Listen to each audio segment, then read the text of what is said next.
முருகனின் அருளால் இனி வருகின்ற நாட்கள் அனைத்தும் நல்ல நாளாகட்டும். இன்னைக்கு நம்முடைய வீடியோல எதை பத்தி பார்க்க போறோம்னா, முருகனுக்கு உகந்த செவ்வாய்க்கிழமை நாள நாம செய்யக்கூடிய பரிகாரம் தாங்க. நமக்கு இதுவரைக்குமே நிறைவேறாத ஆசை எதுவாக இருந்தாலும் அது நிச்சயம் நிறைவேறுங்க.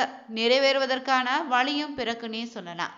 அதோடு பார்த்தீங்கன்னா, உங்களுக்கு இருக்கின்ற தீராத கஷ்டத்தையும் பணம் சம்பந்தப்பட்ட பிரச்சனையும் தீர்த்து வைக்க செவ்வாய்க்கிழமை நாள நீங்க செய்ய வேண்டிய பரிகாரங்கள் என்னன்னு தெரிந்து கொள்ள இந்த ஒரு வீடியோவை கடைசி வரைக்கும் ஸ்கிப் பண்ணாம பாருங்க. மேலும் நீங்க புதியவராக இருந்தீங்கன்னா மறக்காம வேலை இருக்க பைமை சேனலை சப்ஸ்கிரைப் பண்ணிட்டு கூடவே இருக்க பெல் பட்டனை கிளிக் பண்ணிக்கோங்க. நீங்க தனிப்பட்ட முறையிலும் ஜாதகம் பார்ப்பதாக இருந்தீங்கன்னா ஜாதகத்துல ஒரு தெளிவான பதிவையும் பரிகாரத்தையும் பெற்றுக்கொள்ள நீங்க வீடியோல டிஸ்கிரிப்ஷன்ல கொடுத்திருக்க நம்பருக்கு மறக்காம கால் பண்ணி தெரிஞ்சுக்கோங்க. வாங்க நண்பர்களே, வீடியோக்குள்ள போகலாம். செவ்வாய்க்கிழமைனா அது முருகப்பெருமானுக்கு உகந்த அற்புதமான நாளுங்க. செவ்வாய் கிரகத்திற்குரிய கடவுள் தான் இந்த முருகப்பெருமான். முருகப்பெருமானை வழிபடுவதற்கு 3 விசேஷம் பொருந்திய தினங்கள் அமையும். வார வழிபாடுனா செவ்வாய்க்கிழமை, நட்சத்திர வழிபாடுன்னு பார்த்தீங்கன்னா கிருத்திகை நட்சத்திரம், திதின்னு பார்த்தீங்கன்னா சஷ்டி திதிங்க. முருகப்பெருமானை தொழுது வருந்தீங்கன்னா நன்மைகள் பல உங்க வாழ்க்கையில தொடர்ந்து நடைபெறும். அதே போல அதிர்ஷ்டத்தை அள்ளித்தரக்கூடிய செவ்வாய்க்கிழமையில இந்த விசேஷ தீபமேற்றி முருகப்பெருமானை வழிபட்டீங்கன்னா சிறப்பான பலனை பெறலாம். அது என்ன தீபம்னு பார்த்தீங்கன்னா வெற்றிலை தீபம் தாங்க. வெற்றிலை தீபம் ஏற்றுவதால் பார்த்தீங்கன்னா உங்களுக்கு நீங்க நினைத்த காரியங்கள் எல்லாம் உங்க கைகூடி வருங்க.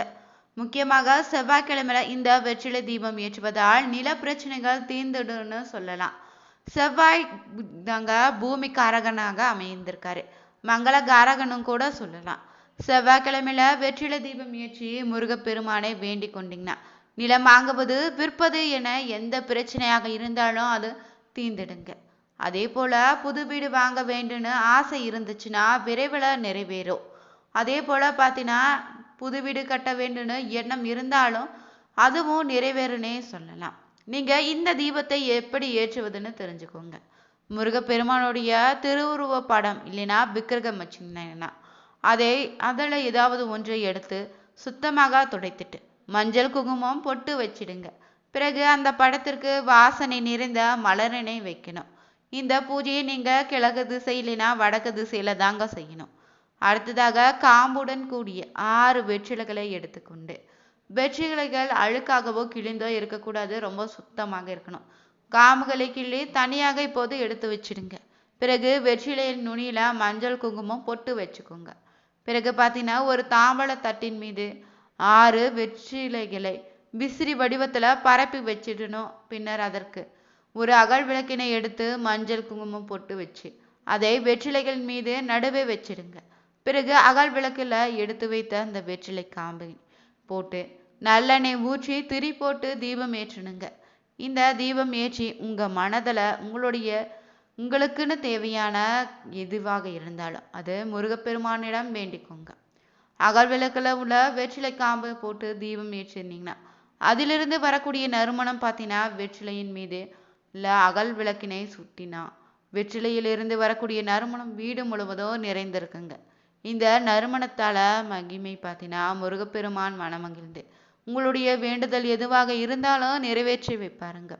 இந்த வெற்றிலை தீபத்தை பார்த்தீங்கன்னா தொடர்ந்து 9 வாரங்கள் தொடர்ந்து நீங்க செய்து வந்தா நீங்க நினைத்த காரியம் நிச்சயம் நிறைவேறிடுங்க. அடுத்ததாக பார்த்தீங்கன்னா உங்களுக்கு எப்படிப்பட்ட கடினமான கஷ்டமாக இருந்தாலும் முருகப்பெருமானுக்கு தேங்காய் கொண்டு செய்ய வேண்டிய ஒரு பரிகாரம் தான் அடுத்ததாக நாம பார்க்க போறோம். தேங்காய் பார்த்தீங்கன்னா எந்த அளவுக்கு கடினமாக இருக்குதோ அதை விட கடினமான அளவுக்கு நம்ம வாழ்க்கையில பலவிதமான பிரச்சனைகள் அனுபவித்துட்டு தான் வரோம். ஏன் உங்களுடைய வாழ்விலும் கஷ்டமான கடினமான கரடு முரடான பாதைகள் இருக்குதா? அந்த பிரச்சனைகளிலிருந்து நீங்க விடுபட முருகனை நினைத்து இந்த தேங்காய் பரிகாரத்தை செய்து பாருங்க. குடும்பத்துல பெரிய பிரச்சனையை பூகம்பம் போல வெடித்து கொண்டே இருக்குதாங்க. சமாளிப்பதற்கு யார் துணையும் இல்லைன்னு நினைச்சிங்கன்னா முருகனை துணையாக கூப்பிடுங்க. இந்த ஒரு பரிகாரத்தை செய்தீங்கன்னா நிச்சயம் பார்த்தீங்கன்னா உங்க கடினமான பிரச்சனைகள் கூட முருகப்பெருமான் சுலபமாக சரி செய்திடுவாரு. இந்த பிரச்சனைக்கு தான் இந்த ஒரு பரிகாரத்தை செய்ய வேண்டும்னு கட்டாயம் இல்லைங்க.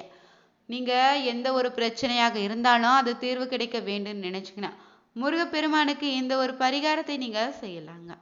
நீங்கள் இதற்கு பார்த்தீங்கன்னா 3 தேங்காய்களை 2ஆக உடைத்து கொண்டு 6 மூடி தேங்காய் இப்போது உங்களுக்கு கிடைத்திருக்கும்.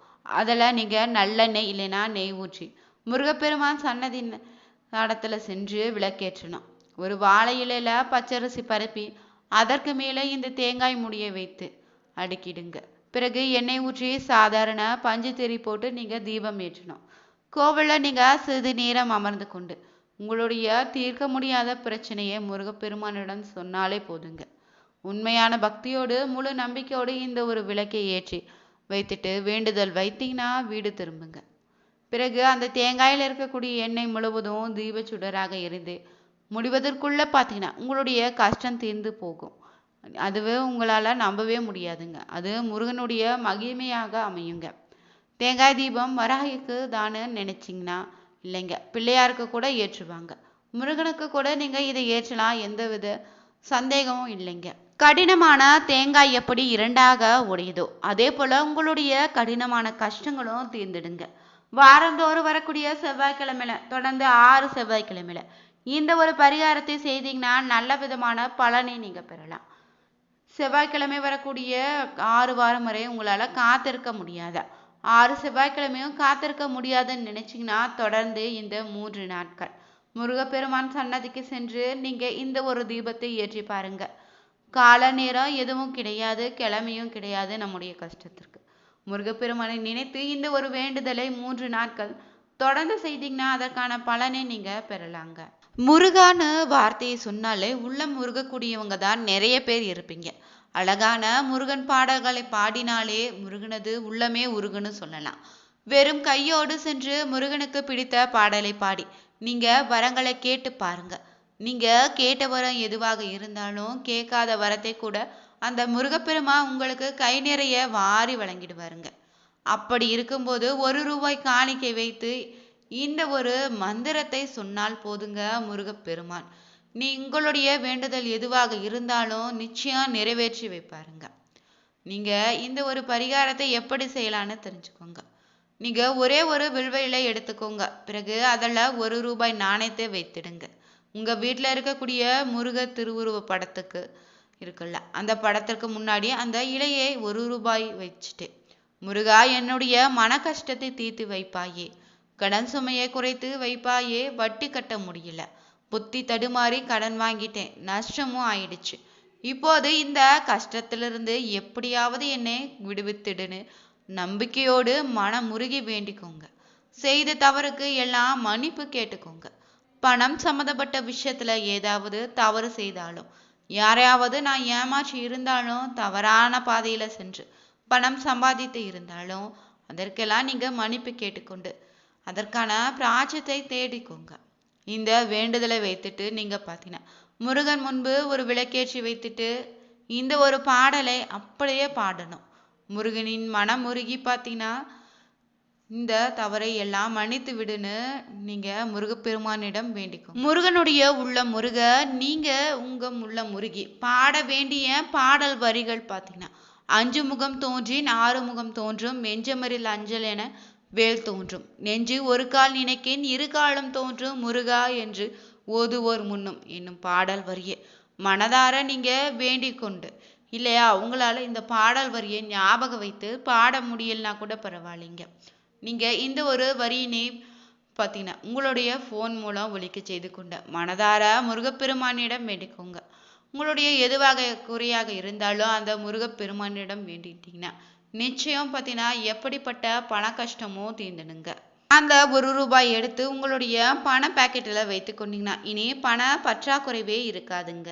நீங்க முருகப்பெருமானுக்கு தீபம் ஏற்றுவதாக இருந்தீங்கன்னா செவ்வாய்க்கிழமை நாளில் மாலை 6 மணி முதல் இரவு 7 மணி வரையும், அதே போல பார்த்தீங்கன்னா இரவு 8 மணி முதல் 9 மணி வரையிலான நேரத்தை செவ்வாய் ஓரையில தீபம் ஏற்றுவது ரொம்பவே சிறப்புங்க. தொடர்ந்து 9 வாரங்கள் செய்து வந்தீங்கன்னா வேண்டிய வரங்கள் அனைத்தும் கிடைத்திருங்க. செவ்வாய்க்கிழமையில நீங்க முருகப்பெருமானை வழிபடுவது பார்த்தீங்கன்னா உங்களுக்கு இருக்கக்கூடிய கடன் சுமையை குறைத்திடுங்க. உங்க வாழ்க்கையில வருவாயை பெருக்கிடும், வாழ்க்கையில வளமும் பெருகுனே சொல்லலாம். உங்களுக்குள்ள தன்னம்பிக்கையை அதிகரிக்க செய்யுங்க.